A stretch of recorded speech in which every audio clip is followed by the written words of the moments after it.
اچھا، یہاں پر ایک چیز یہ عرض کرتا چلوں، پچھلے دنوں بھی ایک نے سوال کیا تھا نا کہ روافظ کے بارے میں کسی نے دعا کی ہے اور پھر کہا یہ حکمت ہے.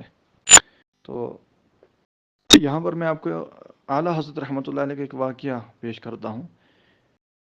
یہ حکمت وغیرہ کچھ بھی نہیں ہوتی ہے، یہ دراصل ان لوگوں کی مداہنت ہوتی ہے، دین میں خود کی کمزوری ہوتی ہے، ایمان کی کمزوری ہوتی ہے، اور اپنے ذاتی معاملات چلانے ہوتے ہیں، دوستیاں چلانی ہوتی ہیں. اس وجہ سے یہ پھر ان کاموں میں بھی پڑ جاتے ہیں. اعلیٰ حضرت رحمۃ اللہ علیہ سے اسی طرح سے ایک بندے سے بات ہوئی، وہ بحث کر رہا تھا اسی معاملے پر، روافظ کے معاملے پر. تو اعلیٰ حضرت رحمۃ اللہ تعالی نے جو حکم شرعت وہ بیان کیا کہ ان کے ساتھ اس طرح حکم ہے. تو وہ وہاں سے الجھنے لگا اور باتوں باتوں میں کہنے لگا. اعلیٰ حضرت رحمۃ اللہ نے فرمایا تھا کہ یہ لوگ اس طرح بولتے ہیں، صحابہ کرام کی گستاخی کرنے، شیخین کریمین کو برا بولتے ہیں. وہ کہنے لگا یار کوئی نہیں بولتا، میرے خود اتنے سارے روافظ جو ہے وہ دوست یار ہیں. اعلیٰ حضرت رحمۃ اللہ نے جو جواب ارشاد فرمایا، بس وہ آپ ذہن میں رکھیے گا. اس طرح کے سارے معاملات آپ کو خود ہی سمجھ آئیں گے. جب اس بندے نے باتوں باتوں میں یہ کہہ دیا کہ یار میرے خود اتنے روافظ جو ہے وہ اپنے یار دوست ہیں، اس طرح کا اس نے جملہ کہا، تو اعلیٰ حضرت رحمۃ اللہ علیہ نے واپس جواباً ارشاد فرمایا کہ اب وجہ حمایت معلوم ہوئی. یعنی اب پتہ چلا کہ تم ان لوگوں کی حمایت کیوں کر رہے ہو، کہ نہیں ایسا نہیں کرنا چاہیے، سختی نہیں کرنی چاہیے، تعلقات رکھ سکتے ہیں. وجہ یہ تھی کہ وہ خود ان کے ساتھ تعلقات میں مبتلا تھا، ان کی محبت میں گرفتار تھا، ان کے ساتھ اٹھنا بیٹھنا تھا. برابر ہر جگہ پر یہی مسئلہ آپ کو نظر آئے گا، آج بھی کشمیر کے اندر یا جہاں پر بھی آپ کو نظر آئے گا کہ کوئی جو ہے رافض کے ساتھ تعلقات ہموار کر رہا ہے، ان کے ساتھ اٹھتا ہے بیٹھتا ہے، نہیں یہ وہ نہیں کرتے ہیں، یہ نہیں کرتے ہیں، رکھ سکتے ہیں. یہ بریلوی علماء سختی برتتے ہیں.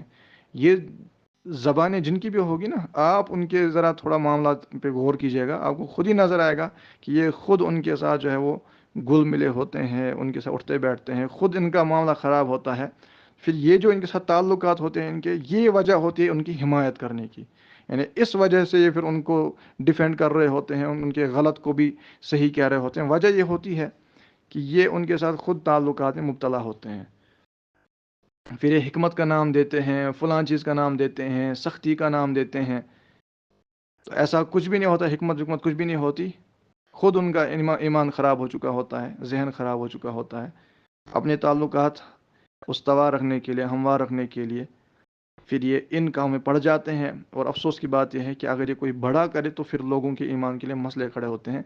اس لیے ہم بار بار کہتے ہیں کہ سیدی اعلیٰ حضرت رحمۃ اللہ علیہ کے دامن کو مضبوطی کے ساتھ پکڑیے، مضبوط تھامیے، انشاءاللہ تعالی آپ کبھی بھی گمراہ نہیں ہوں گے. کوئی اگر اعلیٰ حضرت کے راستے سے آپ کو ہٹتا نظر آئے، اس سے دور ہٹ جائیے، ورنہ وہ آپ کو گمراہ کر دے گا، بہکا دے گا.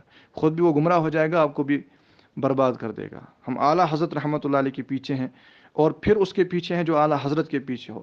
جو اعلیٰ حضرت کی تعلیمات سے ہٹے گا، ہم بھی اس سے ہٹ جاتے ہیں. ہمیں کیا ضرورت ہے کسی کے پیچھے پڑنے کی جب وہ خود بہک رہا ہے.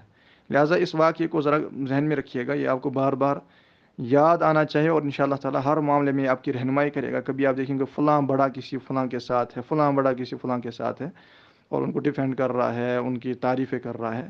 تو جب آپ کھنگالیں گے تو وہ خود ان کے ساتھ جو ہے وہ ایک ہی تھالی میں کھانا کھاتا آپ کو کبھی نہ کبھی نظر آئے گا.